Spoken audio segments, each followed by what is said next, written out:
Wala naman nagtatanong, no? Pero let me share sa video na to yung content creation rig ko.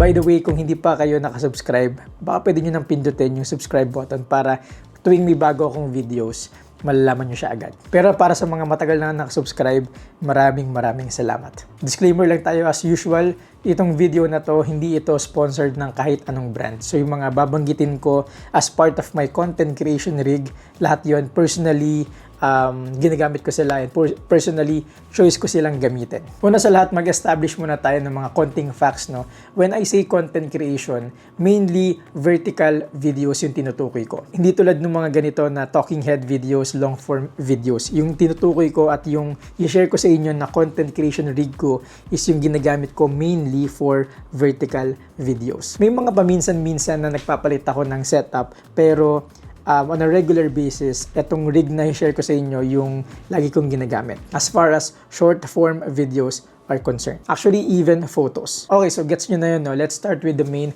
component, which is the camera and the lens. So the camera and the lens na ginagamit ko mainly for content creation is yung Sony a7 IV, Sony 24-70mm f2.8 G Master Mark II, and then the Rode VideoMic NTG. Para sa loob-looban naman niya, meron tayong ginagamit na Pro Grade 256GB V90 SD card. And then for the battery naman, yung ginagamit natin yung original Sony battery natin, no? And hindi ko pala na-mention, no, yung meron tayong lens filter dito, yung Nisi Swift VND Mist Kit. So yeah, it's a VND plus a mist filter. So walang tanggalan yan, technically, literally, walang tanggalan yan sa lens na to. In fact, sa lahat ng lenses ko, lahat may VND mist kit from Nisi. Basically, ito yung main component ng content creation rig natin. So, most if not all na makikita nyo sa Instagram ko, sa TikTok ko, Instagram na lang, no? Sa TikTok gumagamit pa ako ng mobile. Pero sa Instagram ko, most if not all, shot on this lens. Shot on this setup rather. Yung Sony a7 IV, ever since ni-release siya, ito pa rin yun, no? Yung 2022, nung binili ko siya, ito pa rin yung gamit ko. Never ko siyang pinalitan, never ko siyang balak palitan in the near future. Sobrang ganda niya for both photo and video, as for my taste, no? Pero sa totoo lang, hindi ako dito pinaka-excited. Mas excited ako and mas happy ako in a way sa mga susunod kong i-share sa inyo. Which is yung tripod na hindi siya talaga tripod, but a monopod. This is the Sirui SVM145 monopod. Parang isa to sa mga bagong releases nila, no? And we are fortunate and blessed enough na padala ni Sirui para magamit natin sa studio. Sobrang daming features yung gusto ko about this monopod in a way na ever since nakuha ko siya, parang never ko nang nagamit masyado yung mga dati kong tripods. Unang-una doon is yung fact na monopod siya, no? I never imagined na gagamit ako ng monopod sa buhay ko kasi feeling ko yung monopod pang photographer siya. Mainly contents nga, video contents nga yung ginagawa ko. So, never ko siyang na-imagine until nakuha ko yung SVM145 na sobrang ganda talaga. Kasi dahil nga monopod siya, smaller footprint yung kinakaya niya sa studio as compared to a regular tripod. And dahil nga smaller footprint siya compared sa mga regular tripods natin, mas madali siyang ilipat-lipat inside the studio. Heavy duty itong monopod na to. Hindi ako nag-worry na baka malaglag or matumba yung setup ko. And true enough, no, so far,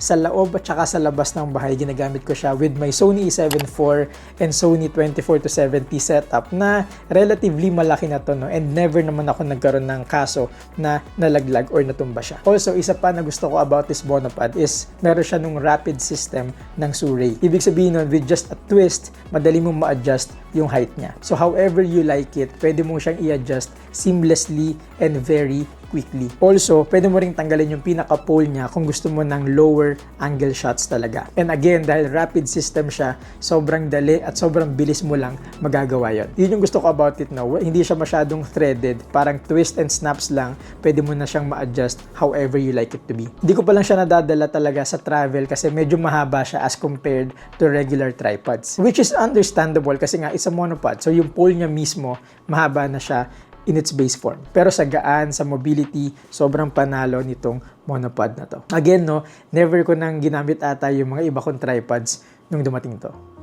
Moving on sa fluid head na gamit ko, Unfortunately, walang pinadala si Suray na fluid head or ball head, pero meron silang binibenta. Check out nyo lang din yun. Pero in my case, yung ginagamit ko is from Ulanzi na fluid head. Hindi ko lang alam exactly kung ano yung model nito, no? Pero pwede nyo siyang i-search or hanapin sa website nila. Hindi naman ganun karami options doon. But as to how I do things, sobrang satisfied and sobrang okay na ako sa fluid head na to. Hindi masyadong malaki, sobrang daling gamitin, and very smooth siya. Naglagay lang ako ng f38 na Falcam mount kasi lahat ng cameras ko may f38 plates. Alam mo yun, para lahat sila quick release. Kung magpapalit-palit ako, pwedeng lahat sila pagpalit-palitin ko very quickly. Actually, yung f38 mounts and plates, sobrang critical and sobrang crucial niya as to how I do things as a creator. Parang sa studio na to, lahat ng pwedeng i-F38, naka-F38. Kasi ganun siya ka-seamless at ganun siya kabilis. Quick release nga eh.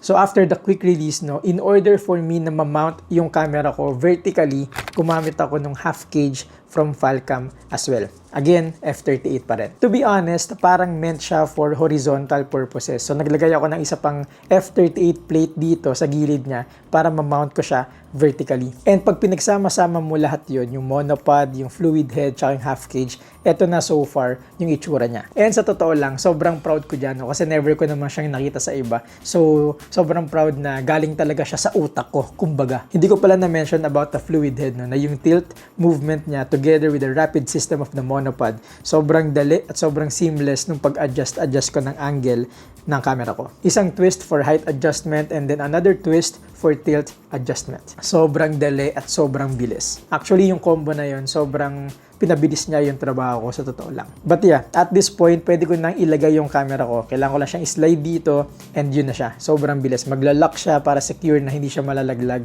or whatsoever. Nakababa lang tong particular arm na to kasi it gets in the way of my microphone. Mamaya mas magme-make sense lahat kapag kumpleto na yung rig natin. So ngayon na nakatayo na siya, nakalagay na yung camera, at this point, pwede ka nang mag-record. Yung nakita ko lang na problema sa setup na to is hindi ko na makita yung sarili ko. Hindi ko na ma-monitor properly. Kasi kung mapapansin nyo, baliktad yung orientation ng camera. Na instead na nasa taas yung monitor niya, yung flip screen niya, nasa baba siya. And that is why nag-decide tayo na gumamit ng external monitor. This is the Portkeys LH7P. Ito yung may wireless control feature, pero hindi ko naman ginagamit yun, pero minention ko lang din. Ginagamit ko siya as a regular external monitor lang talaga. Para makita ko lang ako nasa focus ako or kung gitna ako and stuff. And to power it up, gumamit lang ako ng small rig na battery. You might think na medyo overkill yung ganito kalaking baterya, no? Pero yun nga, ayoko magbaklas ng gamit, no? Kaya parang ito, nilagay ko yan dyan para hindi ko siya madalas i-charge, kumbaga. Tapos hindi ako mag-worry na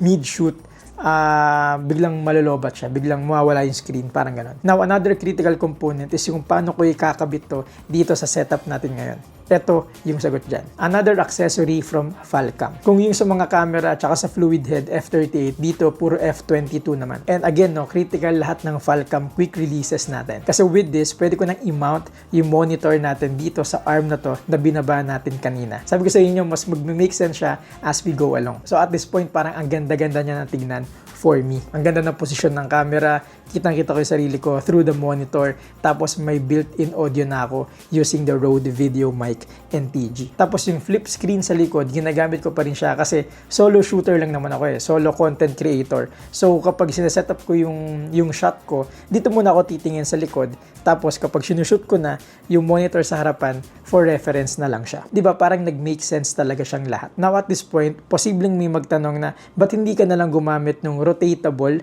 na mount ng small rig or ng Falcam or ng Ulanzi? No, alam niyo yung rotatable na mount. Meron din tayong ganun, pero there's a reason ba't di tayo gumagamit nun. The reason behind that is itong mismong setup na to, ito talaga mismo. Ito yung ginagamit natin for top-down shots also. Kung hindi pa kayo aware, yun yung regular din natin ginagawa. At ito yung rig natin for that. Naka-clamp lang siya sa lighting stand natin. So ikwento ko sa inyo very quickly yung process. This one is from Falcam also. This is under their Gear 3 series, pero parang discontinued na yan, so baka di nyo siya makita.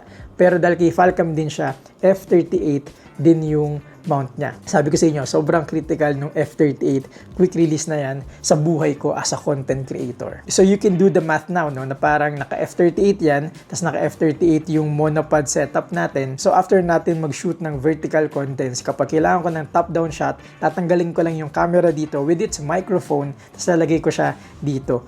Ganun kabilis. And vice versa, no? Kung gusto ko siyang ibalik sa vertical setup, slide out lang siya, and that's it. Seamless and very fast process. And that's the reason ba't hindi ako gumagamit ng rotatable mount. And saka bakit hindi naka-mount directly somewhere sa camera yung monitor. Kasi tinatanggal ko talaga to, tapos lalagay ko sa ibang F38 mount ko. Sa mga ilaw na gamit natin, same lang, no? Amaran lights, lahat F22C, P60C, etc. And that's it, no, ladies and gentlemen. Sana na-share ko ng maayos yung vertical content creation rig ko. Again, sobrang saya ko sa setup ko na to. Sobrang napadali niya yung trabaho ko as a content creator. Hindi ito sponsored ng kahit anong brands, no? Pero maraming salamat sa mga brands na nagpadala sa akin ng mga items na to, mga equipment na to para magawa natin itong setup na to. Sana may natutunan kayo, sana may napulot kayo kahit papano sa video na to. Kung meron kayong mga tanong pa, meron akong hindi na-mention, you can message me sa social media accounts ko. Meron akong TikTok,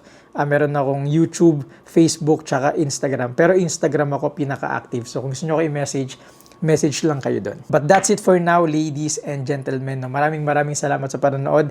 Again, sana may natutunan kayo sa video na to. Hanggang sa muli, see you in the next video.